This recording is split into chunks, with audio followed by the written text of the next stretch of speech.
بسم اللہ الرحمن الرحیم۔ السلام علیکم محترم ناظرین، کیا آپ نے کبھی سوچا ہے کہ جب آپ کی زندگی کا کوئی فیصلہ اچانک بدل جاتا ہے تو آسمانوں پر کیا ہوتا ہے؟ کیا آپ جانتے ہیں کہ لوح محفوظ پر لکھی ہوئی تقدیر کو جب مٹایا جاتا ہے تو فرشتے اس کی آواز سنتے ہیں؟ یہ آواز کیسی ہوتی ہے؟ کیا یہ روشنی کا ایک جھمکا ہے یا کائنات میں گونجتی ہوئی کوئی سرگوشی؟ جب آپ زمین پر دعا مانگتے ہیں تو اوپر آسمانوں میں قلم کی نب کیسے حرکت کرتی ہے، اور جب وہ قلم ایک لکیر کو مٹا کر نیا فیصلہ لکھتا ہے تو اس لمحے فرشتوں کے چہرے پر کیا تاثرات ہوتے ہیں؟ کیا وہ خوش ہوتے ہیں؟ کیا وہ حیران ہوتے ہیں؟ یا ان کے آنسو بہہ جاتے ہیں؟ اور سب سے اہم سوال، کیا ہم میں سے کوئی اپنی دعا، اپنے عمل یا اپنے آنسو کے ذریعے اس تقدیر کی لکیر کو بدل سکتا ہے؟ کیا لوح محفوظ پر ایک بار لکھا گیا لفظ ہمیشہ کے لیے پتھر کی لکیر بن جاتا ہے؟ ناظرین، سب سے پہلے یہ سمجھنا ضروری ہے کہ لوح محفوظ کوئی عام رجسٹر یا کاغذ نہیں ہے، بلکہ یہ ایک ایسی عظیم اور نورانی تختی ہے جس پر کائنات کے آغاز سے لے کر قیامت تک ہونے والے ہر واقعے کی تفصیل درج ہے۔ قرآن مجید میں اللہ تعالیٰ فرماتا ہے، سورۃ البروج آیت نمبر 21-22 میں ہے، بلکہ یہ قرآن ایک عظمت والا ہے جو لوح محفوظ میں ہے۔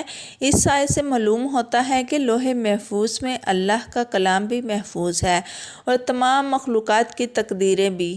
احادیث مبارکہ میں آتا ہے کہ اللہ تعالیٰ نے سب سے پہلے قلم کو پیدا فرمایا اور اسے فرمایا لکھ۔ قلم نے عرض کیا، یا رب کیا لکھوں؟ اللہ تعالیٰ نے فرمایا، جو کچھ قیامت تک ہونے والا ہے سب لکھ دے۔ چنانچہ اس دن جو کچھ لکھا گیا وہی اصل تقدیر ہے، مگر اس کے بعد کچھ فیصلے ایسے بھی ہیں جو اللہ اپنے علم کامل کی بنیاد پر بدل دیتا ہے، اور یہی وہ لمحہ ہے جس کا منظر فرشتے دیکھتے ہیں جب پرانی لکیریں مٹائی جاتی ہیں اور نئی لکیریں لکھی جاتی ہیں۔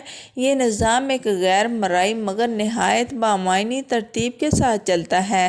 لوح محفوظ پر لکھا ہر لفظ نورانی ہے۔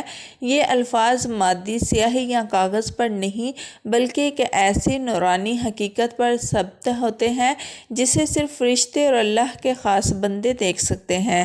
جب اس میں تبدیلی کا وقت آتا ہے تو سب سے پہلے قلم تقدیر حرکت میں آتا ہے اور فرشتے اپنی اپنی صفوں میں کھڑے ہو جاتے ہیں۔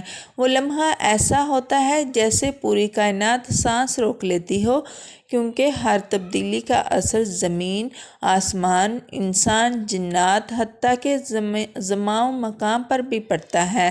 علماء کرام نے اس کو یوں بیان کیا ہے کہ تقدیر دو طرح کی ہے: تقدیر مبرم جو ہرگز نہیں بدلتی، اور تقدیر معلق جو اعمال، دعاؤں اور اللہ کی مشیت سے بدل سکتی ہے۔ لوح محفوظ میں اصل تحریر تو ہمیشہ باقی رہتی ہے، مگر اس کے ذیلی ریکارڈ جو فرشتوں کے پاس ہوتے ہیں ان میں تبدیلی کی جاتی ہے تاکہ زمین پر وہی ظاہر ہو جو اللہ چاہے۔ یہی وہ لمحہ ہے جب مٹانے اور لکھنے کی ایک ایسی آواز پیدا ہوتی ہے جو فرشتوں کے کان سنتے ہیں، اور وہ آواز کبھی بجلی کی کڑک کی طرح جلالی ہوتی ہے تو کبھی آبشار کی نرمی کی طرح رحمت بری۔ یہاں ایک سوال پیدا ہوتا ہے، کیا انسان اپنی دعا اور نیکی کے ذریعے اس قلم کو حرکت دے سکتا ہے؟ احادیث میں اس کا جواب ملتا ہے۔ نبی کریم صلی اللہ علیہ وسلم نے فرمایا، دعا قضا کو بدل دیتی ہے۔ اس کا مطلب یہ ہے کہ جب بندہ دل سے دعا کرتا ہے تو اللہ کے حکم سے وہ تقدیر جو فرشتوں کے ریکارڈ میں درج تھی مٹائی جا سکتی ہے اور اس کی جگہ نئی تحریر لکھی جا سکتی ہے۔ یہی وجہ ہے کہ بزرگ فرماتے ہیں، دعا تقدیر کا راز جانتی ہے اور آنسو اس کا قفل کھول دیتے ہیں۔ ناظرین، آپ کو یہ جان کر حیرت ہوگی کہ فرشتے محض تماشائی نہیں ہوتے، بلکہ کچھ فرشتے خوشی میں تسبیح پڑھتے ہیں، کچھ سجدے میں گر جاتے ہیں اور کچھ وہ لمحہ دیکھ کر کانپ جاتے ہیں، کیونکہ وہ جانتے ہیں کہ اللہ کی مشیت کس قدر عظیم ہے اور اس کی قدرت ہر چیز پر حاوی ہے۔ یہی وہ نظام ہے جو ہماری دعا، ہمارے اعمال اور اللہ کی رحمت کے درمیان ایک پوشیدہ پوشیدہ پل کی طرح کام کرتا ہے۔ ناظرین، ذرا آنکھیں بند کیجیے اور اپنے دل کو اس تصور میں لے جائیے جہاں انسان کا قدم نہیں پہنچ سکتا۔ یہ وہ لمحہ ہے جب لوح محفوظ پر ایک فیصلہ بدلنے والا ہوتا ہے۔ آسمان کے در و دیوار خاموش ہیں، فرشتے اپنی صفوں میں کھڑے ہیں اور ایک نورانی فضا میں ہلکی سی لرزش محسوس ہو رہی ہے۔ اچانک ایسا لمحہ آتا ہے کہ قلم تقدیر حرکت میں آتا ہے۔ وہ قلم جس کی نوک نور سے بنی ہے دھیرے دھیرے پرانی تحریر کی طرف بڑھتا ہے۔ فرشتے جانتے ہیں کہ یہ کوئی عام لمحہ نہیں ہے، کیونکہ جو کچھ اس لمحے مٹایا جائے گا وہ زمین پر کسی انسان کی زندگی کا رخ بدل دے گا۔ کچھ فرشتے جنہیں اس معاملے کا قریبی تعلق ہوتا ہے اپنی نگاہیں جھکا لیتے ہیں، گویا اللہ کی عظمت کے آگے ادب میں ڈوب گئے ہوں۔ کچھ ایسے ہوتے ہیں جن کی آنکھوں میں خوشی کے آنسو ہوتے ہیں، کیونکہ وہ دیکھتے ہیں کہ کسی بندے کی دعا قبول ہو رہی ہے اور اس کے غم کا فیصلہ مٹایا جا رہا ہے۔ جب قلم کا نوک پرانی لکیر کو چھوتا ہے تو ایک عجیب سی آواز پیدا ہوتی ہے۔ علماء اور صوفیہ نے اس کی کیفیت بیان کرتے ہوئے کہا کہ وہ آواز نہ پوری بجلی کی گرج جیسی ہے، نہ ہی عام کاغذ پر قلم کی کھسک کی طرح، بلکہ وہ ایک نورانی کڑک ہے جو صرف آسمانی مخلوق سن سکتی ہے۔ یہ آواز کبھی جلال سے بھری ہوتی ہے جب کسی گناہ کی سزا درج ہو رہی ہو، اور کبھی رحمت کے مانند نرم جب کسی مصیبت کو ٹال کر خوشی لکھی جا رہی ہو۔ اس لمحے لوح محفوظ سے ایک روشنی پھوٹتی ہے جو ایسے لگتی ہے جیسے آسمان کا ایک گوشہ چمک اٹھا ہو۔ یہ روشنی زمین تک نہیں پہنچتی، مگر فرشتے اس کے نور میں نہا جاتے ہیں۔ کچھ فرشتے فوراً سجدے میں گر جاتے ہیں اور کہتے ہیں، پاک ہے تو، کتنی عظیم ہے تیری شان۔ کچھ فرشتے آپس میں سرگوشی کرتے ہیں، یہ بندہ وہی ہے جس نے رات کو رو رو کر دعا کی تھی، دیکھو اس کی دعا نے فیصلہ بدل دیا۔ جب پرانی تحریر مکمل طور پر مٹ جاتی ہے تو لمحہ اور بھی پر اثر ہو جاتا ہے۔ اب وہ قلم جو اللہ کے حکم کا مطیع ہے ایک نئی لکیر کھینچنا شروع کرتا ہے۔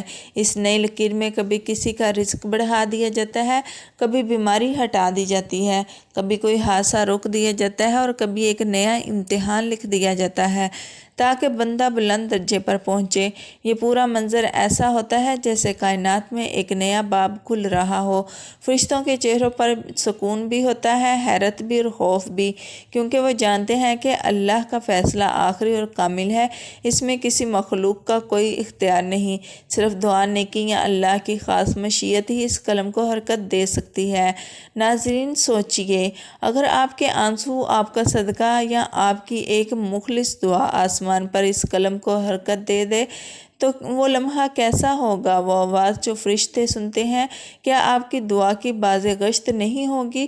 وہ روشنی جو لوح محفوظ سے نکلتی ہے، کیا وہ آپ کی قسمت کے نئے آغاز کی علامت نہیں ہوگی؟ یہ وہ حقیقت ہے جو انسان کو عاجزی بھی سکھاتی ہے اور امید بھی دیتی ہے۔ عاجزی اس لیے کہ سب کچھ اللہ کے ہاتھ میں ہے، اور امید اس لیے کہ اللہ چاہے تو پلک جھپکتے میں فیصلہ بدل سکتا ہے۔ یہی وہ راز ہے جو دعا